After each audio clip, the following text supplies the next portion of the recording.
नेत्रों को खोलें और भीतर से बाहर आए। महानुभावों, हम सब मनुष्य हैं, ये हमारा सबसे बड़ा सौभाग्य है। हमें मानव का शरीर दिया है परमात्मा ने। इस धरती का सर्वश्रेष्ठ शरीर हमें प्राप्त हुआ है। सर्वश्रेष्ठ योनि में हमें ये जीवन मिला है। परमात्मा की व्यवस्था के हाथों से बनी ये मनुष्य की देह, जो इस धरती की ईश्वर की सर्वोत्तम रचना है, वो हमें प्राप्त हुई है। हम सब बड़े सौभाग्यशाली हैं कि हम परमात्मा के बनाए हुए शरीर में बैठे हुए हैं। परमात्मा हम सबको जान रहे हैं, देख रहे हैं, अनुभव कर रहे हैं। हमारी भावनाओं को, हम क्या सोचते हैं, हम क्या समझते हैं, हम किस भावना से युक्त होकर जीवन को जीते हैं, ईश्वर हर पल हर क्षण इस सत्य को सदैव जानते हैं। महानुभाव, हमारा विषय है ईश्वर भक्ति से भौतिक और आध्यात्मिक सुखों की प्राप्ति। ये जो वाक्य है, जो विषय है, इसके अंदर 6 बिंदु हैं। पहला है ईश्वर, दूसरा है भक्ति, तीसरा है भौतिक, और चौथा है आध्यात्मिक, पांचवा है सुख और छठा है प्राप्ति। ये 6 बिंदु है। इन 6 बिंदुओं को यदि हम ठीक से समझेंगे तो अवश्य हमें इस विषय की गहराई में जो अमृत छिपा हुआ है, जो मार्गदर्शन छिपा हुआ है, जो जीवन के कल्याण का सूत्र है, वो समझ में आएगा। सबसे पहला बिंदु है ईश्वर। विषय है ईश्वर भक्ति से भौतिक और आध्यात्मिक सुखों की प्राप्ति। ईश्वर की भक्ति करने से भौतिक और आध्यात्मिक सुखों की प्राप्ति होती है। अब ये भौतिक और आध्यात्मिक सुख क्या है और इनकी प्राप्ति कैसे होती है, उससे पहले ये समझना होगा कि ईश्वर क्या है। क्योंकि भक्ति तो हम ईश्वर की करेंगे, और जब ईश्वर ही समझ में नहीं आएगा तो हम किसकी भक्ति करेंगे और किससे हमें सुख मिलेगा। तो पहली चीज तो है कि हमारे ईश्वर समझ में आए। ईश्वर क्या है? तो ईश्वर के बारे में यजुर्वेद के 40वें अध्याय में 8वें मंत्र में आत्मनि सूक्त के अंदर इस तत्व को बताया कि ईश्वर कौन है, ईश्वर क्या है, ईश्वर का स्वरूप क्या है। वहां कहा सपरियगा शुक्रम अकायम अवर्णम अश्नाविरम शुद्धम अपाप विद्धम कबीर मनीषी परिभुर स्वयंभूर याथा तत्व अर्थान वेदधा शाश्वतीभ्य समाभ्य। परमात्मा का स्वरूप भगवान ने स्वयं यजुर्वेद के महर्षि वायु के हृदय में उपदेश किया कि मेरा स्वरूप कैसा है। जैसे पिता अपने बच्चे को अपना नाम बताता है, जैसे माँ अपने लाल को, अपनी संतान को अपने बारे में जानकारी देती है, उसी प्रकार से परमात्मा ने हम सब बच्चों को अपने बारे में बताया, स्वयं के बारे में बताया कि वो कैसे हैं। ईश्वर कहते हैं सपरियगात शुक्रम अकायम अवर्णम अश्नाविरम। इस धरती पर, इस विश्व में, धरती से आकाश के बीच में, इस संपूर्ण ब्रह्मांड में हमारे सौर परिवार और हमारे सौर परिवार जैसे जो आकाश गंगा में करोड़ों सौर परिवार हैं, और ऐसी जो अनंत आकाश गंगाएं हैं, उन सब में जो सर्वत्र व्यापक है वो परमात्मा सर्वत्र पहुंचा हुआ है। और वो कैसा है? अकायम, काया से रहित है। अवर्णम, नसनाड़ियों से रहित है, गोलकों से रहित है। शुक्रम अकायम अवर्णम अश्नाविरम, शुद्धम, और शुद्ध है। शुद्धम अपाप विद्धम, पापों से रहित है। कबीर मनीषी, ये सारा जो जगत पूरा विश्व है, ये उसी कवि परमात्मा का काव्य है। ये जगत जो हमें दिखाई दे रहा है, ये उस विधाता का दृश्य काव्य है। और जिस वेद को हम पढ़ते हैं वो उस भगवान का श्रुत काव्य है। और फिर आगे कहा, कबीर मनीषी, जितना भी ज्ञान है इस सृष्टि का, इन पदार्थों का स्वरूप है, उस सारे स्वरूप को, पदार्थों के सारे ज्ञान को उस भगवान ने अपने वेद के अंदर बताया।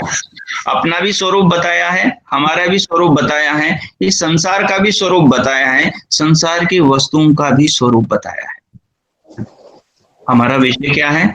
ईश्वर भक्ति से भौतिक और आध्यात्मिक सुखों की प्राप्ति। भौतिक सुखों की और आध्यात्मिक सुखों की। आध्यात्मिक सुख क्या है, भौतिक सुख क्या है, ये कैसे प्राप्त होते हैं, इन तत्वों को समझने के लिए हमने, मेरी आवाज आ रही है? हाँ, तो देखिए, अब विषय में हम प्रवेश करेंगे।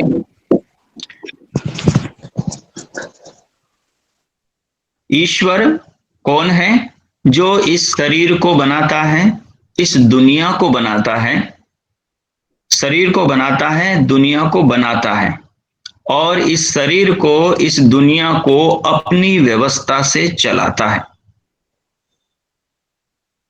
और जब ये शरीर और ये दुनिया सुख देने में मनुष्य को असमर्थ हो जाती है, तब इस दुनिया को नष्ट करके फिर से नई दुनिया बनाता है, प्रलय करके फिर से नया सृजन करता है, जिसे हम कहते हैं सृष्टि का निर्माण करना, सृष्टि का पालन करना और सृष्टि का विनाश करना। ये तीन काम परमात्मा के हैं, इन कार्यों को करने वाला परमात्मा है। फिर उसके बाद में चौथा है, जो मनुष्य, जो प्राणी, देहधारी मनुष्य जैसे कर्म करता है, उन कर्मों के हिसाब से उसे फल देना। फल किस रूप में देता है? जाति, आयु और भोग के रूप में। जाति किसे कहते हैं? मनुष्य योनि को, पशु योनि को, पक्षियों की योनि को, कृमि कीट पतंगों की योनि को और स्थावर वृक्ष लताओं की योनियों को, इनको योनि या फिर जाति कहते हैं। इनमें जन्म देता है। आयु, जिस जिस योनि में जन्म मिलता है उस योनि के अनुरूप हमें आयु मिलती है। मनुष्य की योनि में जन्म मिला तो समथिंग लगभग 100 वर्ष की आयु मिलेगी, उसे बढ़ाकर हम 400 वर्ष तक कर सकते हैं, औसतन इतना। अन्य योनियों की भी अपनी अपनी आयु है। तो भगवान क्या करते हैं? मनुष्य जैसे कर्म करता है उन कर्मों का मनुष्य को वैसा फल देते हैं। ये भगवान का चौथा कार्य है। और पांचवा काम क्या है? वेदों का ज्ञान देना। वेद का ज्ञान किस लिए देता है?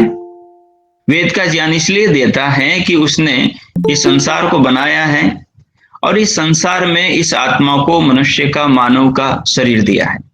इस शरीर से ये मनुष्य क्या करें, कैसे करें, संसार में जो पदार्थ बनाए हैं उनका उपयोग ये कैसे करें, इस तत्वों को बताने के लिए, इसको समझाने के लिए वेदों का उपदेश दिया है।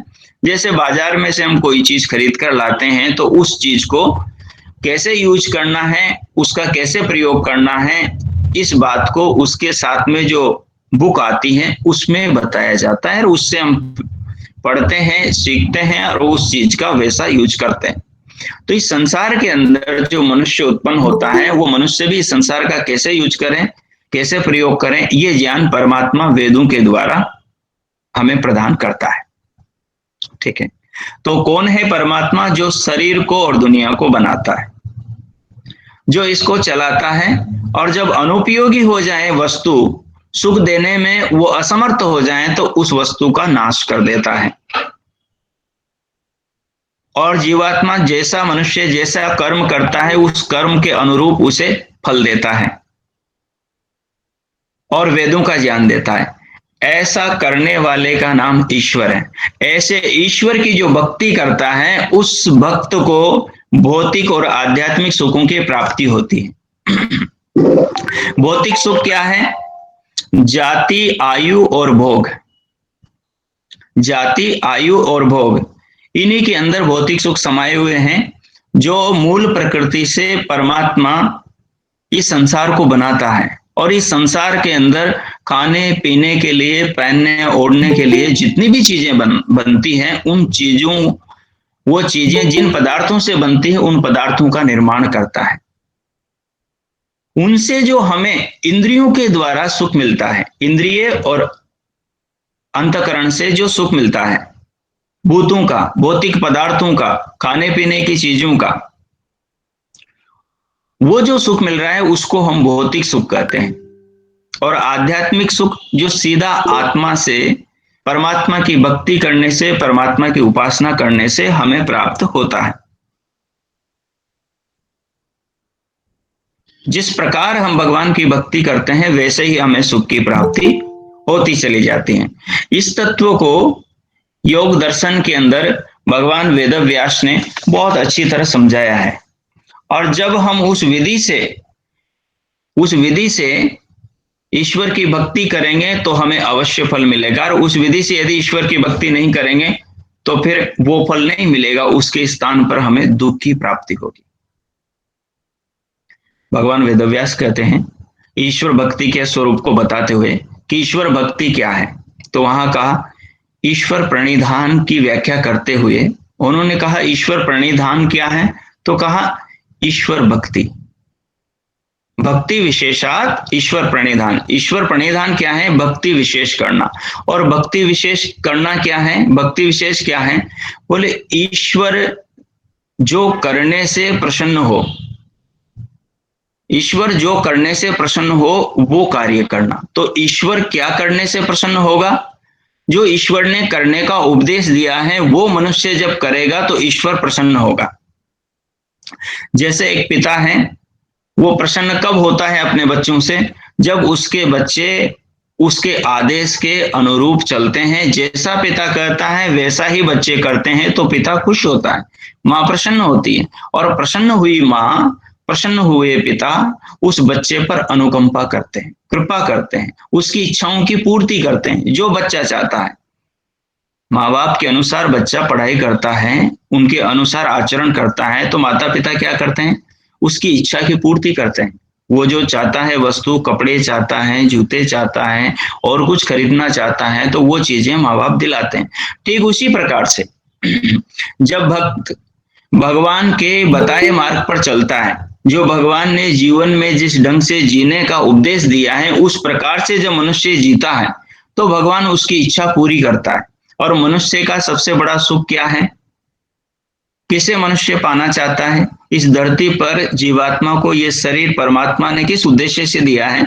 मुक्ति की प्राप्ति के लिए। मुक्ति क्या है? जिसमें अपनी आत्मा का बोध होता है, अपनी आत्मा का यथावत ज्ञान होता है। हम एक दूसरे से परिचित हैं। किससे परिचित हैं? हम शरीरों से परिचित हैं।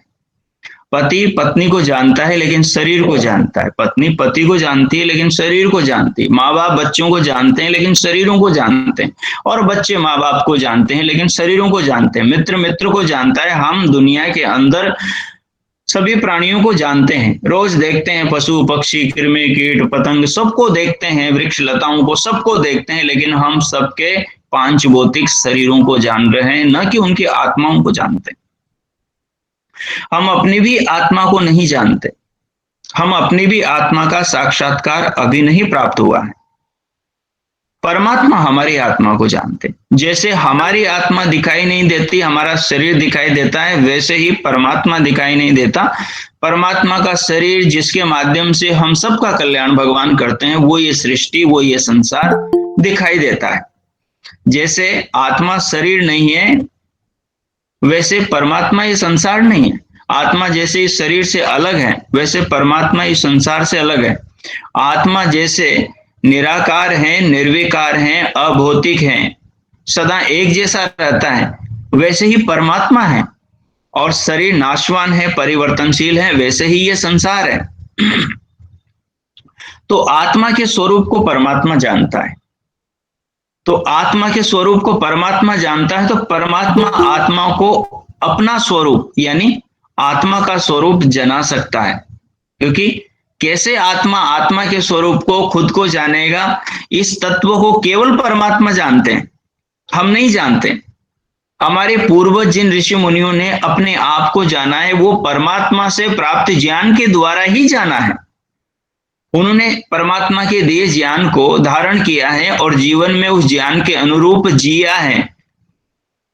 भगवान ने जैसे जैसे कहा वैसे वैसे उन्होंने जीवन में जिया है, तो उनको परमात्मा के उस ज्ञान के अनुरूप अपनी आत्मा का साक्षात्कार हुआ है, और अपनी आत्मा के साक्षात्कार के बाद में उनको उस परमात्मा का भी साक्षात्कार हुआ है।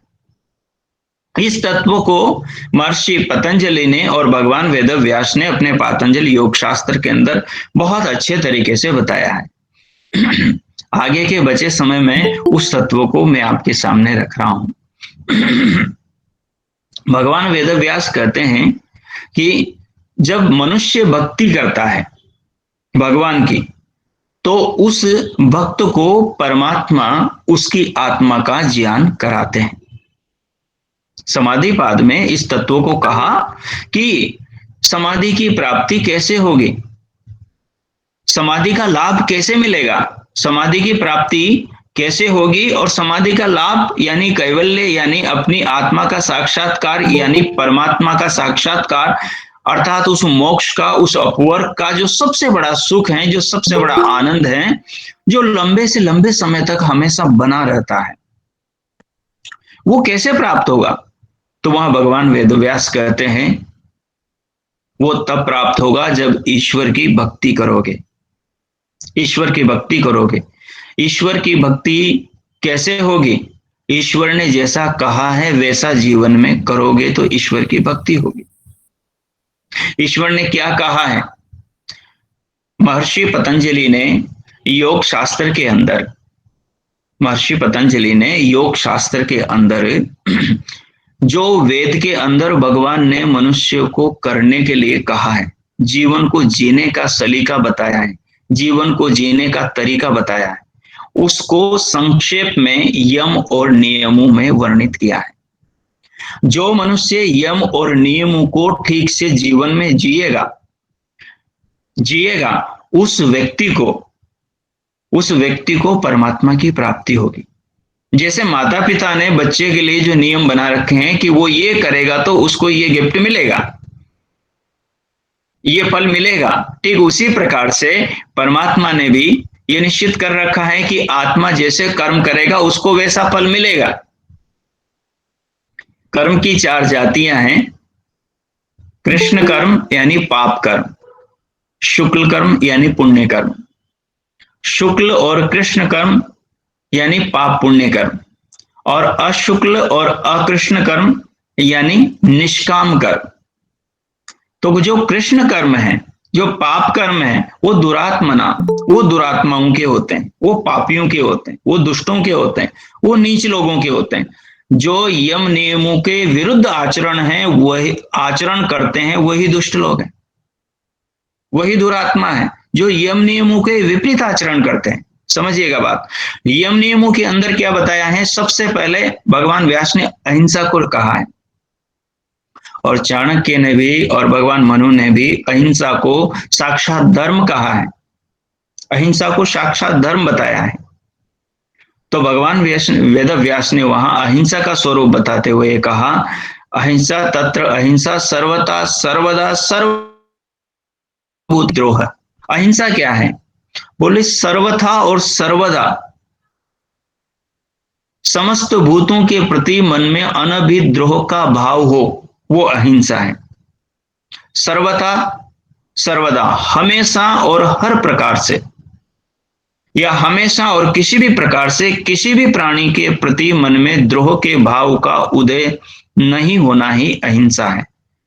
इसके विपरीत प्रेम का भाव हो, इसके विपरीत कर्तव्य का भाव हो, इसके विपरीत सौहार्द का भाव हो, इसके विपरीत मैत्री करुणा मुदिता का भाव हो।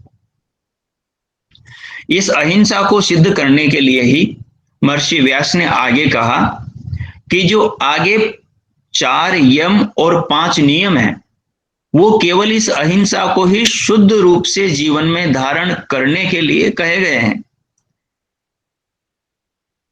आगे 4 यम और 5 नियम, उनका पालन करने का उद्देश्य इस अहिंसा को ही जीवन में आदमी शुद्ध रूप से व्यवहार में ले आए, अहिंसा पूर्वक जीवन को जिए। इसीलिए वो 4 आगे का है सत्य, अस्तेय, ब्रह्मचर्य, अपरिग्रह, शौच, संतोष, तपस, स्वाध्याय और ईश्वर प्रणिधान।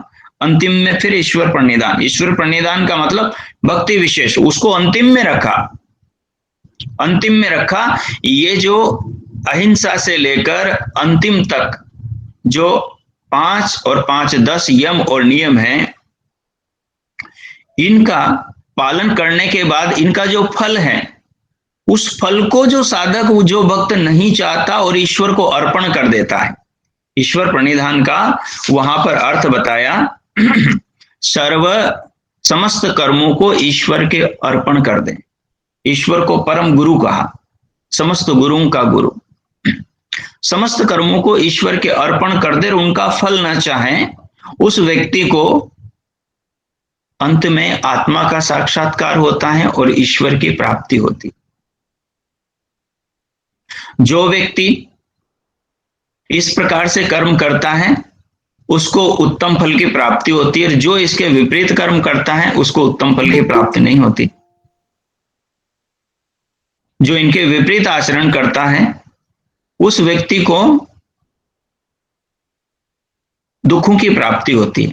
इस तत्व को यजुर्वेद के 40वें अध्याय के आरंभ में ही परमेश्वर ने कहा, ईशावास्यम इदम सर्वम यत्किंच जगत्याम जगत तेन त्यक्तेन भुंजीता मां गृधः कस्यचिदनम। ईश्वर ने सारे संसार को बनाया, संसार की समस्त वस्तुओं को बनाया और इन समस्त वस्तुओं को मनुष्य के भोगने के लिए ही बनाया। मनुष्य इनका भोग करें, लेकिन भोग कैसे करें? आसक्ति से रहित होकर, त्याग भाव से युक्त होकर। किस लिए करें? अपनी आत्मा को जानने के लिए और परमात्मा को पाने के लिए, न कि संसार की वस्तुओं को साथ में ले जाने की भावना से करें। अनावश्यक पदार्थों का ग्रहण न करें। एक तो ये बात कही कि सारी दुनिया का मालिक परमात्मा है, शरीर का मालिक भी परमात्मा है, सब कुछ को बनाने वाला परमात्मा है। और उन्होंने ये भी बता दिया कि दुनिया का प्रयोग कैसे करना है, वस्तुओं का प्रयोग कैसे करना है, त्याग भाव से युक्त प्रयोग करना है।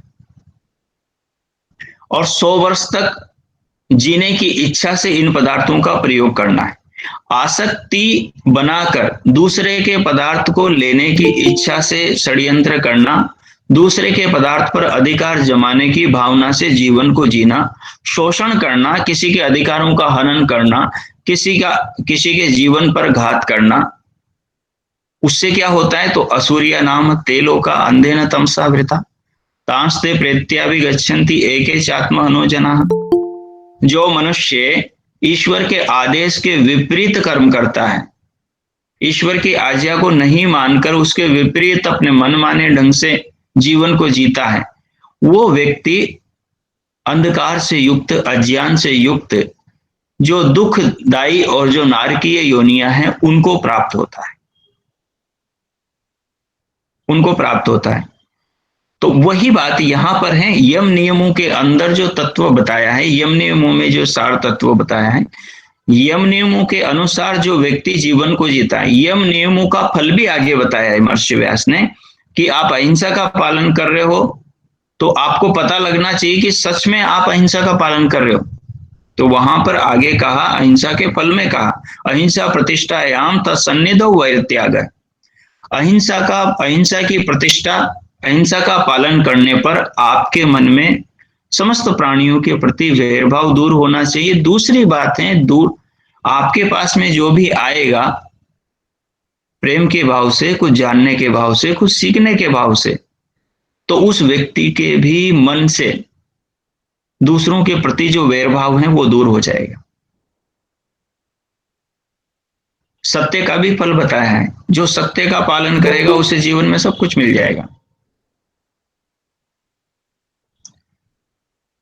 और आगे अस्तेय का यानी ईमानदारी के जीवन जीने से भी उसको सब कुछ की प्राप्ति होगी, उसके जीवन में कोई कमी नहीं रहेगी, ये बताया है। तो वास्तव में क्या है कि जब हम ईश्वर के बताए अनुसार जीवन को जिएंगे तो हमें सुख की प्राप्ति होगी। कब सुख की प्राप्ति होगी? भौतिक सुखों की तो होगी। कैसे होगी? भौतिक सुखों की प्राप्ति इस प्रकार से होगी हमें क्योंकि हमारे जीवन में भय नहीं रहेगा। जब हम अहिंसा पूर्वक काम करेंगे, जब हम पुरुषार्थ से किसी वस्तु को प्राप्त करके उसका भोग करेंगे, और हमें ये पता होगा कि इस वस्तु को मैंने अपनी मेहनत से कमाया है, मैंने अपनी मेहनत से अर्जित किया है, न कि मैंने छल कपट करके या थोड़ा परिश्रम करके अधिक वस्तु को प्राप्त किया है। जैसे बेईमानी पूर्वक करते हैं, जैसे कमतोल के करते हैं, जैसे 50 की वस्तु को 100 में बेचकर करते हैं, छल पूर्वक करते हैं, जैसे रिश्वतखोरी करके करते हैं, जैसे दूध में पानी मिलाकर करते हैं, ठीक है, और उसको ये बोलकर कि इसमें मैंने कुछ, अर्थात झूठ बोल करके, चोरी करके और अनैतिक भावना रखकर और अनावश्यक द्रव्यों का संग्रह करके, क्योंकि सब पदार्थों पर हमारा उतना ही अधिकार है जितने की हमें आवश्यकता है। हमारी आवश्यकता से अधिक वस्तुओं के संग्रह का हमें अधिकार नहीं है। हाँ, कोई राजा है तो उसे पूरी प्रजा का पालन करना है, तो उसको अधिकार है उस सारी भूमि पर अधिकार करने का, उस सारी वस्तुओं का स्वामित्व, उन पर स्वामित्व बनाने का उसको अधिकार है। लेकिन हमारा जो समय है, हमारे जीवन का जो उद्देश्य है, वो मूलभूत अपने आप को जानना है, और दूसरी बात ईश्वर को पाना है। हो सकता है हमें ऐसा लगे कि ईश्वर को पाने से और अपने आप को जानने से आखिर ऐसा क्या हो जाएगा, जीवन तो बहुत अच्छा चल ही रहा है, जीवन में क्या संकट है, क्या समस्याएं हैं, क्या परेशानियां, बढ़िया तो चल रहा है, खाने पीने के लिए सब कुछ मिल रहा है, सर्दी को दूर करने के लिए हमें हमारे पास में हीटर है, कपड़े हैं, और गर्मी को दूर करने के लिए हमारे पास में एसी है, कूलर है, व्यवस्था है, यात्रा करने के लिए हमारे पास में साधन है,